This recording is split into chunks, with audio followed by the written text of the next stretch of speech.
What's up, friends? Hope you're having a fantastic day. In this video, I want to give a long-term review of my 2024 Rocky Mountain Altitude. I've now put this bike through a full season of enduro racing, ridden at several bike parks, and just ridden trails of all types.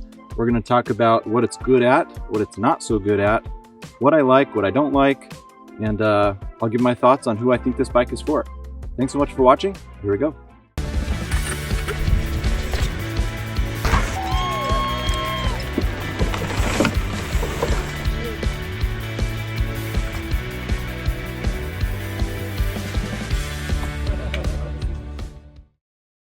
Alright, so the 2024 Rocky Mountain Altitude was completely redesigned this year.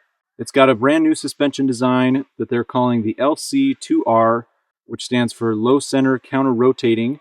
It's basically a virtual pivot type of suspension design, so you get the shock low down in the frame.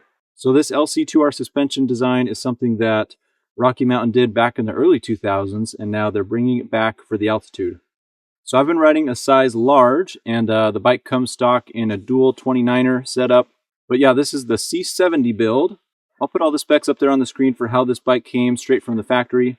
I did make a couple changes to my bike, so I wanted to point those things out. The first is that I'm trying out the SRAM GX transmission drivetrain. I've never had an electronic drivetrain before. I'll also be giving a long-term review on my thoughts on the SRAM transmission setup, but that's for another video. Some other things, I put in a longer dropper post. This size large came with a race face dropper post that I think was 170 or 175 length. So I swapped that out for the 1UP V3 and a 210 length. I'm an ambassador for Crank Brothers, so I put on my Crank Brothers Synthesis carbon wheel set. Absolutely love this wheel set. And I am running Tannus Armour Pro inserts front and rear. I guess the only other thing that I've done is I put on a shiny silver title stem just for bling purposes. The vanity inside me, I guess. And that's about it for the changes that I've made to the bike. So let's talk about how this bike descends. This bike is a descending machine. That's what it's built for. It's very purpose-built for descending. The bike is long and it's slack, and it just inspires so much confidence going down fast trails over rough terrain. I think one of the things that absolutely shines about this bike is the suspension design. It is just so plush and active off the top, and has really good bottom-out support as well. I feel like it really just eats up roots and rocks, and it's just kind of like a magic carpet just floating over all that stuff. Now, the downside to that is that it's not what I would call a playful or a poppy bike. It doesn't really reward your efforts when you're pushing and pumping, because that plush and deep suspension feel just kind of soaks up some of your energy. But man, when you are pointing it downhill in rough, chunky stuff, it really shines. The bike jumps great. It's a very comfortable jumper, but like I said, just it's long, it's slack, and so it's not super playful or maneuverable, I guess, in the air. So yeah, I feel like this bike shines on bike park style trails that are just super fast and all out, and even enduro tracks that are just downhill and rough and bumpy. Where the bike struggles a little bit descending is in tight, twisty stuff. A lot of my enduro races are, kind of tight single track between the trees, and you've got to be giving pedal strokes as much as you possibly can between these tight turns. And so I felt like I struggled a little bit this year with some of those types of trails. But I think for my style of riding, the confidence that the bike inspires to just charge hard on challenging stuff kind of makes up for that, in my opinion. Now, this bike came stock with the RockShox Super Deluxe Ultimate, and right when I got the bike, I rode it with that shock for a month or so and loved the feeling. And I was curious to try out a RockShox Vivid, which is, has the bigger air canister, and it's supposed to be RockShox air shock that gets you the closest to the feel of a coil shock. And that thing just has a lot of adjustment, and you can play around with it a lot. But I felt like that made the bike even more plush, so plush, in fact, that I didn't like it quite as much as the Super Deluxe. I guess I'm realizing that there's a balance there, and I feel like if I was riding bike park only, that would be the choice. That'd be the way to go, the Vivid or just a coil shock. But because I do enduro racing and I do pedal a lot and I want to have a little bit more support and playfulness to the bike, I went back to this shock, and I feel like it's the right choice for me. Even with that shock, it is still crazy plush, crazy sensitive, and I guess it's just the way that the suspension is designed makes it feel that way. I feel like it honestly makes up for a lot of my mistakes. As long as I keep the wheels pointed downhill, man, it'll just plow over stuff and make up for a lot of my poor line choices. And yeah, the bike can be very forgiving that way. So let's talk about climbing, and this is something that is not a shining point for this bike. It's big, it's heavy, but yeah, when you're kind of just pedaling along, it does soak up a lot of energy because of how plush the suspension design is and because of the weight of the bike. I do tend to lock out the shock quite a bit when I'm climbing just for that reason, to get a little more efficiency.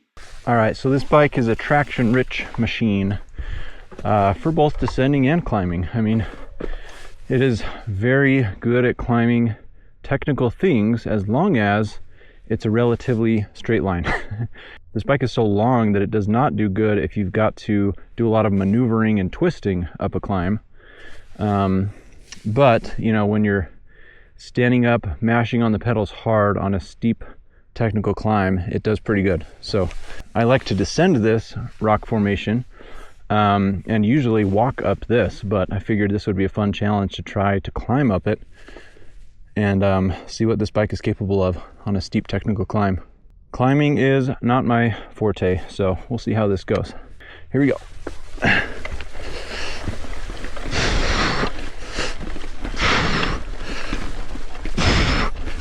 Woo, woo, woo. That was pretty good. That is steep. Let's get back on the bike and do it from here.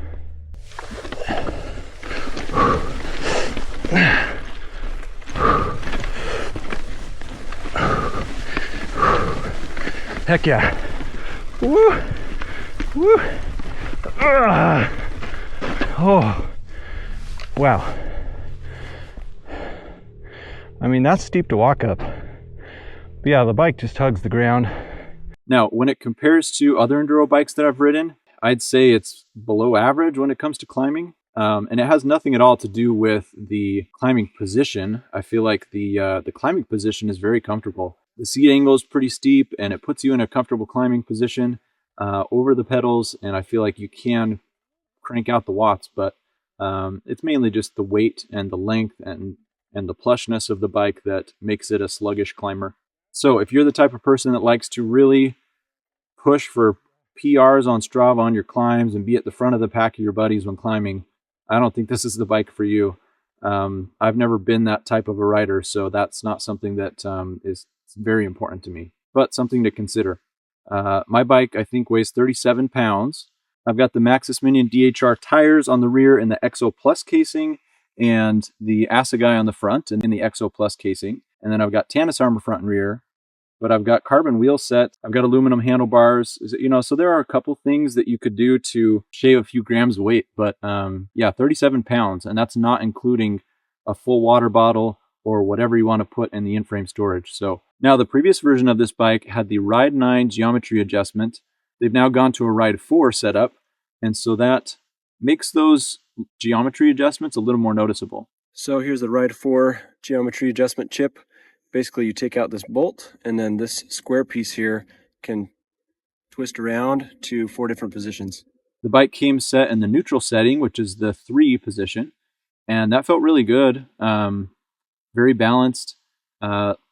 At one point, I went to the Ride 4, which steepens the head angle a little bit and steepens the seat tube angle a bit to put a little more weight forward on the bike and maybe help with climbing and maneuverability. So I tried the Ride 4 position for a while, and I did find it helped a little bit on one of my enduro races that was a big, long day, like 27 miles and 6,000 plus feet of climbing. But honestly, I have loved the Ride 2 position, which is pretty slack. I don't know, because that rear end is so long, I feel like slackening out the front end a little bit, it helps me feel more centered in the bike. Where those other positions where it makes the front end a little more steep, I feel like I was really having to lean back to feel centered in the bike because of how long the rear end is. So yeah, I've been on that Ride 2 position for a while. One of my favorite riders on Instagram is Jordan Chaplin. He's an ambassador for Rocky Mountain, and he has this bike. And when I last talked to him, he's been riding it in the Ride 2 position as well, and seems to like that the most. Pretty cool to be able to have that adjustability. The bike has a flip chip on the rear shock bolt, so that you can flip to either a 29er or 27.5 rear wheel. I do have a 27.5 rear wheel on the way from Crank Brothers, and so here in the upcoming months, I'm going to do some testing to see if I prefer this in a dual 29 or a mullet setup, so stay tuned for that. The bike also has an adjustable headset cup, so you can bring that -5mm or +5mm or leave it neutral to adjust your reach. I've kept mine mainly in the -5 position to bring that reach in just a little bit, and I feel that that works for me. So I am 5'10", and I went with a large. I find myself in between a medium and a large, and this bike is interesting because it's so adjustable that, you know, you could choose a large and then bring the reach back by 5mm and adjust the geometry a little bit to get it to feel more like a medium.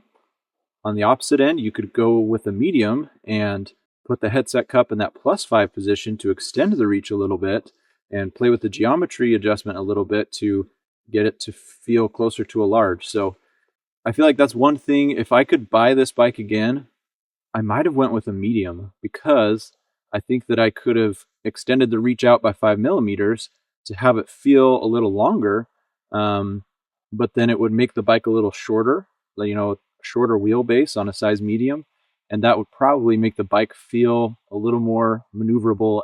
So something to think about, because this bike is just so long and slack, and you've got a lot of geometry adjustment. I think that sizing down is a good choice if you're like on the border of which size to choose. So let's talk about the in-frame storage and just, you know, getting along with this bike, space for water bottles, tools and components. Let's just talk about that stuff. So the bike, new for this year, Rocky Mountain has the in-frame storage compartment.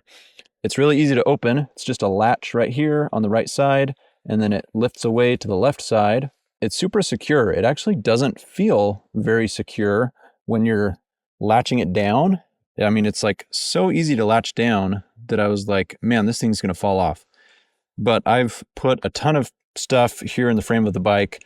I've had water bottles even bigger than this one, completely full, and it's never fallen off. I've never had an issue. It doesn't rattle around. It's been great.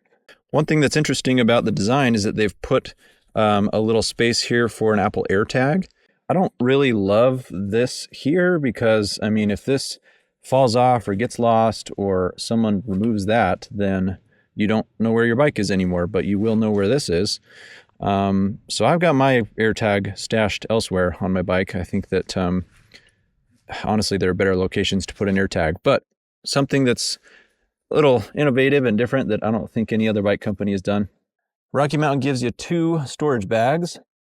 The first one is just basically an open pouch, and I've got a spare tube, tire levers, some tools in there, and I actually just put this towel in here to fill up the rest of the space in this bag so that nothing rattles around.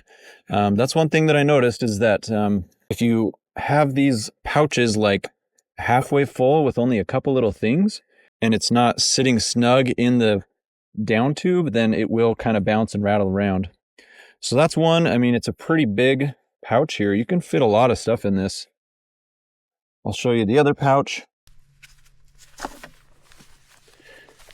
So here's the other one. This one has actually got some compartments. It's got a little zipper, so you can put, you know, your license, some cash, your keys, whatever you want in there, some elastic things. I basically just use it to hold my one-up pump, and it's got the multi-tool inside of there. But yeah, a lot of space in here, and man, it's been super nice for enduro racing because I can put so many freaking snacks in here. I can fit a little rain jacket in here. I can put electrolyte tablets, like, you know, just whatever the heck you want in there.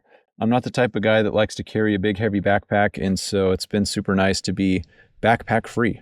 Another thing that is kind of cool about this bike is that it's got space for 2 water bottles inside the frame. This is my Fidlock water bottle in that's the 590 milliliters. And this thing fits in here So you can fit 2 water bottles inside the frame. There are not many enduro bikes that do that. There are plenty of cross-country bikes that do that, but again, that was kind of nice for enduro racing. I could carry 2 water bottles. It does kind of look a little goofy, but I don't freaking care. It's awesome. It's way worth it to not have to carry a pack when I don't need to. So let's talk about who I think this bike is for. I think this bike is for somebody who is very gravity oriented and wants to go downhill over rough stuff, steep, gnarly terrain, and wants to do it quickly and comfortably. If you're the type that wants to be playful and showy on your bike, this is not a bike that's very easy to do that on. It does jump great, but it's not very light or flickable or maneuverable. If you're riding pretty mellow flat trails or really twisty tight trails, I also don't think it's a great bike for that, or at least won't be the quickest and easier to handle on those types of trails. If you're the type of rider who likes more mellow flow trails that are just pumpy and require a lot of input to the bike, I think this bike is not great for that because it just absorbs a lot of your energy. So yeah, I do think this bike is very oriented on one thing, and that is enduro racing, going downhill fast, and it really rewards the type of rider who wants to tackle those types of trails. Also, I don't think this is the bike for you if you're the type of person who wants something that's lightweight and a sprightly climber. This is just a comfortable sit and spin type of a bike that's going to get you to the top of the hill. Maybe not as quick as you'd like, but it'll reward you handsomely on the descents. And you're going to constantly be wanting to challenge yourself and tackle new features because of how plush and supportive and confidence inspiring this bike is. Now, is this going to be my forever bike? Probably not. Not that I haven't loved the bike. It's sick for what it is. I think long term I would want something that's a little more well-rounded. I think something that is a little more maneuverable and playful would be my preference. But I don't know. At the same time, I've been loving this bike and I haven't hesitated to ride any type of trail that I want to ride on this bike. Also, I think for the sake of this channel, it's just fun to be testing new bikes every year or two, trying out different things. I'm not really the type of guy that buys one bike and keeps it forever, I don't think. I guess I'm a bit of a bike slut that way. But still, sick bike, and it's been great this past year. And I'm excited to keep testing it in the months to come. All right, so I hope you've enjoyed some of my thoughts on this bike. If you have ridden this bike and have some thoughts, some opinions, please let me know in the comments below. That helps out other people who are watching this video and considering buying the bike. If you have any questions about the bike, also hit me up because I'm happy to help out anybody who is considering this bike. So upcoming, I've got a smaller rear wheel that I'm going to test. I'm going to try out the mullet setup. Anyways, if you're curious how this bike does on bike parks, go check out some of my recent videos this summer, or enduro racing. I think I did 4 or 5 enduro races, and I've got vlogs of those races. So you can see how this bike handles all those types of trails if you go back and watch my footage from earlier this year. Thanks so much for watching. I hope you've enjoyed the video, and we'll see you in the next one. Peace.